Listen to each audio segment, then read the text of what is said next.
You ever wake up thinking you're about to have a normal Tuesday and then find yourself in a headline 3 states over by Friday? Yeah, welcome to my life. Because the moment Carol Martinez, the HOA president, pointed at my pond, my family's pond, mind you, and announced, "This is our new community water feature," I should have known I was about to step into a war that would make most HOA drama look like a kindergarten sandbox.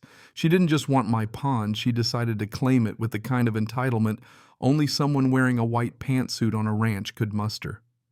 And let me tell you, city folks have no idea how fast karma moves out here. It all kicked off with this letter crisp official signed in blue ink by the Meadowbrook Homeowners Association, requesting your cooperation in sharing usage of the water feature adjacent to our property. I had to read it 3 times before I realized they were talking about the pond my grandfather dug by hand, sitting on land we'd owned since before Meadowbrook was a glimmer in a developer's greedy eye. Still shaking my head, I hear this click-clack coming up the gravel drive, Carol herself, clipboard in hand, measuring tape, swinging like she's about to redesign Central Park. Now the universe must have a sense of humor, because the second her pristine shoe hit my grass, she stepped in a fresh gift from one of my hens. She tried to hide it, but I caught her scraping that $300 heel on my fence like nothing happened.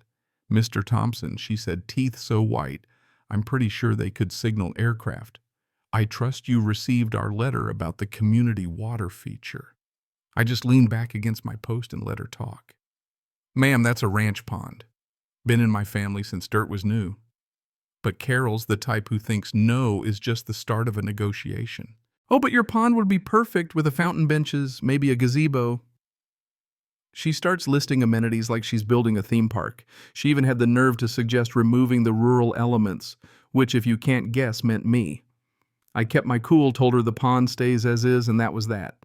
But Carol's not used to hearing no from anyone, and she made it clear right there me and my pond were her next project. 3 days later, I wake up to the sound of engines. I look out the window and there's a landscaping crew setting up industrial sprinklers right along my fence. Golf course grade stuff shoots water 50 feet easy. Carol's SUV is parked nearby, her silhouette behind the tinted glass. I try to play it friendly, ask the crew chief Mike what they're up to. He shrugs. "Just following orders from the HOA. And sure enough, those sprinklers accidentally water half my vegetable garden and soak my mom's rose beds." But nature. She's got a sense of humor too. The wind shifts and those jets drench Carol's SUV so bad you'd think she'd entered a car wash at 60 mph. I wanted to laugh, I really did. But that night, seeing my mom's heritage roses drowning in mud from those new sprinklers, 40-year-old plants, each one tied to some family memory, well, it hit a nerve. As I'm digging trenches to save what I can, I unearth this old laminated paper near the biggest bush. Turns out it's a blueprint, my granddad's handwriting all over it. Right then, Tom Bradley, old-timer neighbor and original Meadowbrook resident, comes by. Coffee in hand, he gives me that look. "You got that fire in your eye, Liam, just like your granddad when they tried to run that highway through here." And he's right. Carol didn't realize she'd just woken up the wrong ghosts. The next day, Carol takes it up a notch. Posts a photo of my pond on social media, calls it the future Meadowbrook community pool. The comments light up. Some folks know better, but a surprising number don't care, already planning their pool parties. Tom and I watch the circus from the fence. "You ought to let 'em see what ranch life really smells like." Tom grins, and that's when it hits me. Carol picked the wrong pond. See, our ranch has 2 ponds. The pretty one Carol wants spring-fed, clear as glass, cleaner than half the bottled water on the market. The other, tucked behind some cottonwoods, is the waste pond, collects runoff from the barns and pastures. Nobody with sense would swim in it, let alone host a champagne soiree. I remember my granddad once mentioning an emergency overflow system, pipes connecting the 2 ponds used only in flood season. That blueprint I dug up, it's part of the original infrastructure plan dated 1968, approved and legal as rain. I start hunting for the rest and sure enough find the complete set detailed down to the last valve. Turns out maintenance is required during heavy rain for pressure equalization. And wouldn't you know, the forecast calls for storms the very night Carol schedules her moonlight soiree by the pond. Carol, meanwhile, pulls out all the stops, fairy lights, a DJ, white tablecloths, even a 3-tier cake with a fondant pond on top.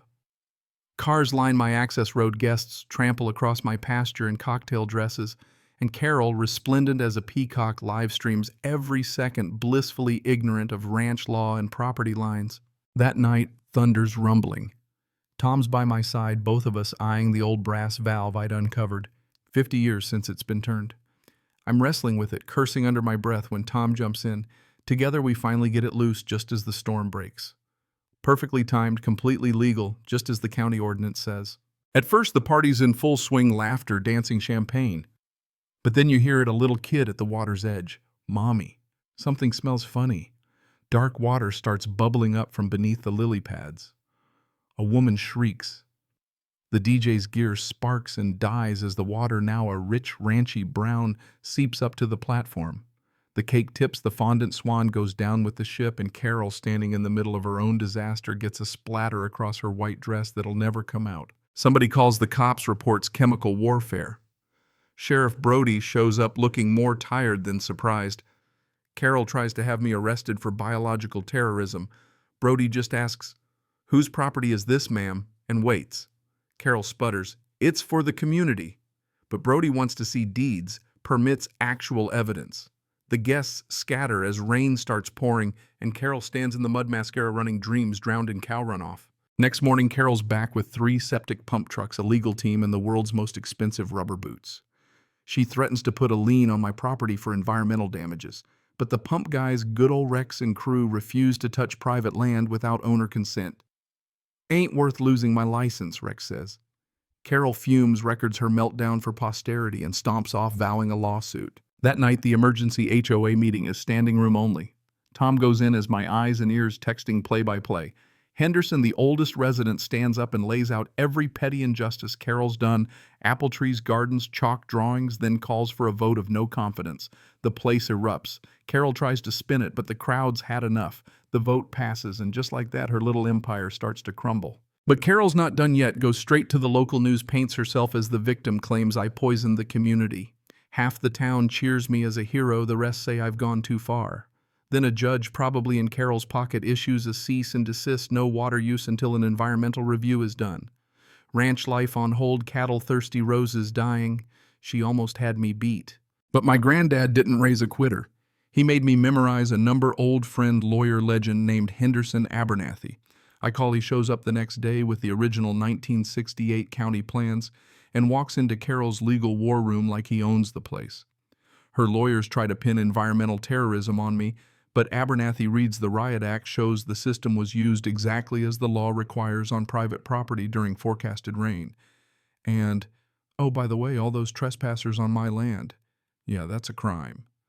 Plus his own pristine copy of the blueprints, county stamps, and signatures and all is the final nail. Carol's legal team folds. Her reputation's shot. The next week, the special HOA vote is unanimous. Carol's out. Tom's in as interim president. First act: cancel all ongoing disputes, declare peace, plant some new trees. Carol sells her house, skips town, and the pond once again is just a pond. My roses bloom stronger than ever, the water's clear, and the only people swimming now are herons and kids who ask permission. You want to know what's really funny? Sometimes the best revenge isn't what you do. It's letting nature and the truth do their work. That's the real justice out here. So, if you've ever had your own HOA nightmare, drop your story in the comments. Was I right, or did I go too far? Where's the line between standing your ground and fighting dirty? One thing I know for sure: never underestimate an old blueprint, a neighbor with a long memory, or the stubbornness of a rancher with nothing left to lose. And if you like this story, share it, because you never know who's watching and who might need a little reminder that out here you mess with the bull, you get the pond.